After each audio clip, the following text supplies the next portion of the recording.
Hello and welcome. I'm Vincent McCory. This is Africa 54. 1 year after political infighting in South Sudan deteriorated into a deadly national conflict, the parties appear no closer to silencing the guns and getting back to the business of building the world's youngest nation. From the United Nations, Voice of America's Margaret Besheer has more. A year of fighting sparked by a political rivalry has killed thousands, possibly tens of thousands of South Sudanese. The country, which became independent in 2011, has also spiraled into a humanitarian crisis that the UN says has left half the population hungry and nearly 2 million displaced.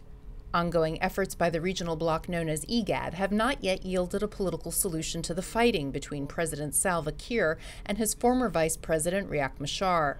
UN peacekeeping chief Hervé Ladsus says international pressure must be intensified. This has lasted too long, it has been too costly, and let's face it, the leaders have not shown much regard for the livelihood of their citizens.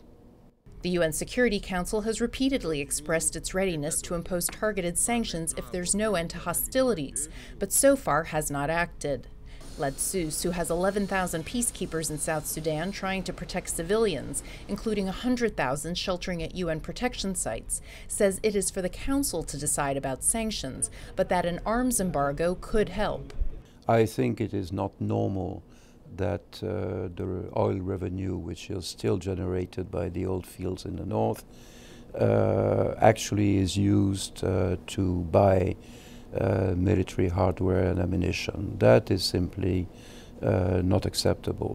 Human Rights Watch UN Director Philippe Boulepion agrees. We have a really perverse situation now where the international community is spending hundreds of millions of dollars to avert famine in the country, and meanwhile the government is using the oil money to buy more weapons that will in all likelihood continue to be used against civilians. Boulepion visited South Sudan recently and said ethnic tensions in the capital, Juba, remain high, while crimes are committed with impunity. A key factor of this conflict is that for months and months, leaders on both sides have been responsible for very serious crimes against civilians and have paid no price for it. There is no justice in the country for now.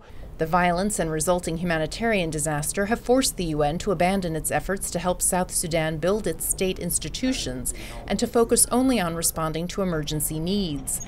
Until there is a lasting political settlement, the prospects for this young nation developing are dim. Margaret Besheer, VOA News, the United Nations.